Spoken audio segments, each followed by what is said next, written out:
critics say that the United States economy needs to be rebalanced. That is, put less emphasis on consumer demand, more on investment, more on exports. My next guest is looking at those cross-border transactions out there and says there should be more activity allowed for foreign firms to come here to the United States to do business and perhaps also help create some jobs. Joining me now is Robert Kimmitt. He's former Deputy Treasury Secretary under George W. Bush. He was also the U.S. ambassador to Germany. Good morning to you. It's great to have you back on the show. When we spoke last, you were talking about perhaps lowering the corporate tax rate and removing some of this taxation and legislative uncertainty. It doesn't seem like we have much more clarity on those fronts. What's the next step? Good morning, Margaret. It's nice to be back. You're right. The legislative process is going to take some time. I think it is important to try to get as much regulatory and fiscal certainty out there as quickly as possible. But the key theme, going back to your initial point, is openness to investment, both outbound and inbound, is a way to create good American jobs, including and especially in the manufacturing sector. You talk about manufacturing being important. However, there are plenty out there who say, look at the progress within the United States socially, look at it economically, and you want to be investing more in the technologies of the future and fewer technologies of the past, as some say investment in manufacturing brings us. I mean, why is that not the case? Why do you think manufacturing remains important to this economy? Well, first, I think we need balance in the economy. I'm not arguing that manufacturing should crowd out technology, services, or any other sector.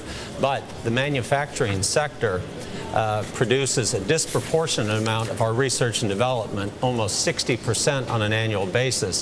Secondly, it is the best way to produce productivity gains, which is one of the best measures for long-term growth in the economy.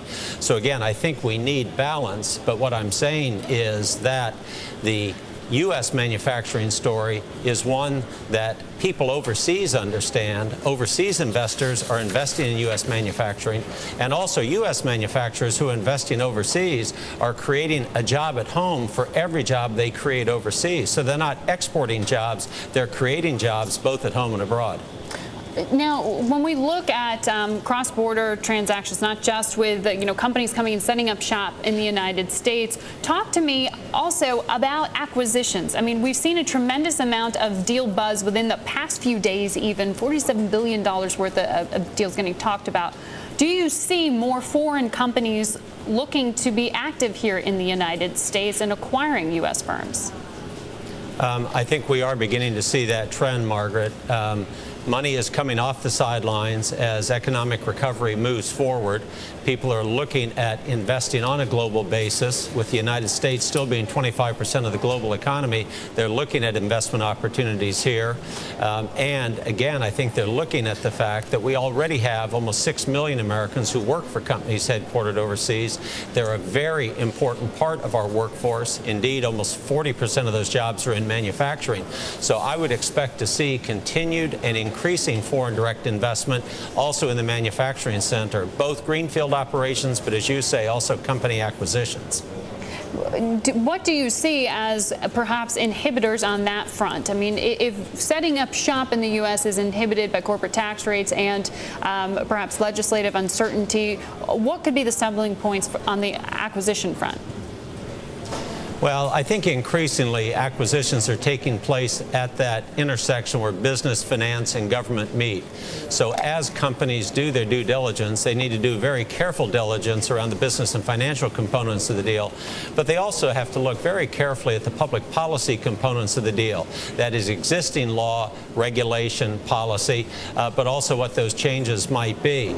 I think the benefits in the U.S. greatly outweigh the downside. I think that's the conclusion that most investors are coming to.